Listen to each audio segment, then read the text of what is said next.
Salut à tous, donc là on entame la deuxième partie des variables, donc on continue,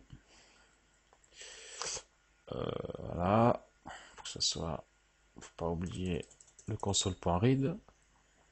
Donc là ce qu'on va faire c'est qu'on va déclarer deux autres variables, donc là je vais déclarer par exemple supposons que j'ai mon jeu, donc dim, on va dire nombre, où je vais mettre aller cerise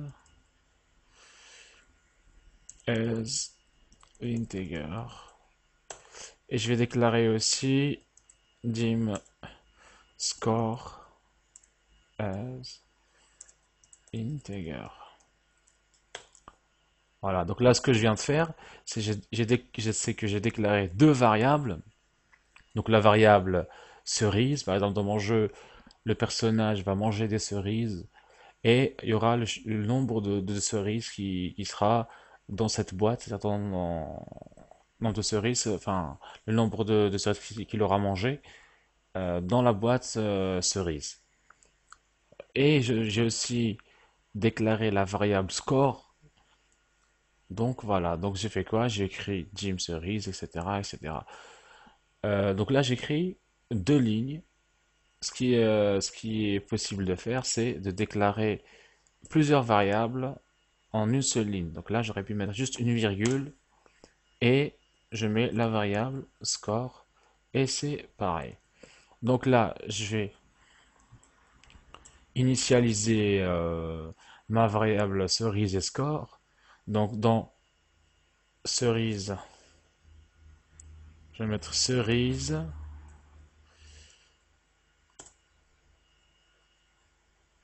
égale 25 cerises, par exemple.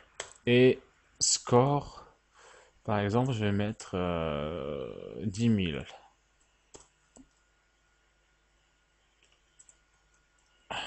Voilà, 10 000. Donc j'ai initialisé mes variables et je vais voir si ça fonctionne. Si par exemple j'ai envie d'afficher un message me disant ça, donc je mets console, write. Donc le nombre de cerises et le score sont respectivement, tac. Donc moi je veux qu'il m'affiche le nombre de cerises et le score sont.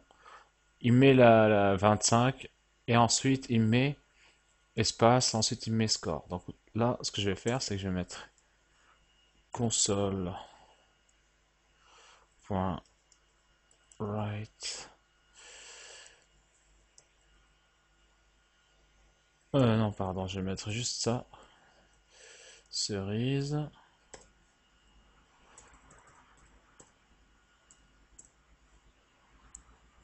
Et console.write score.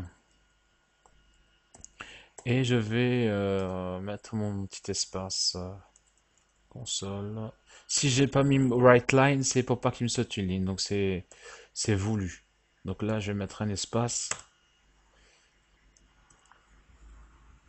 Et voilà. J'ai du mal avec le clavier. Right. On va y arriver. Donc voilà. Donc là, si je lance mon programme, voilà.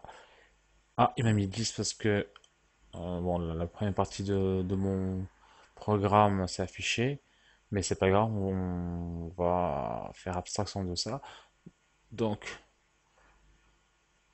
voilà, le nombre de cerises et le score sont respectivement 25 cerises et le score de 10 000.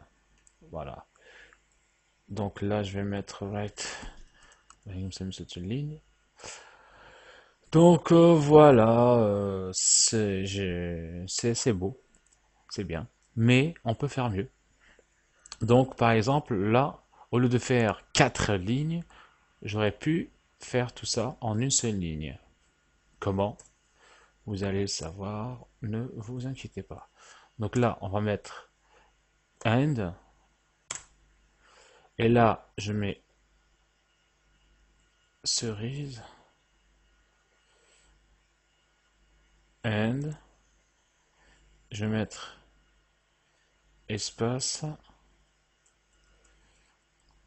and score. Donc là, en une seule ligne, j'ai mis ce que je voulais mettre. Voilà. Là, je lance. Hop. C'est la même chose, sauf que c'est en une seule ligne. Voilà, comme ça vous fait gagner du temps.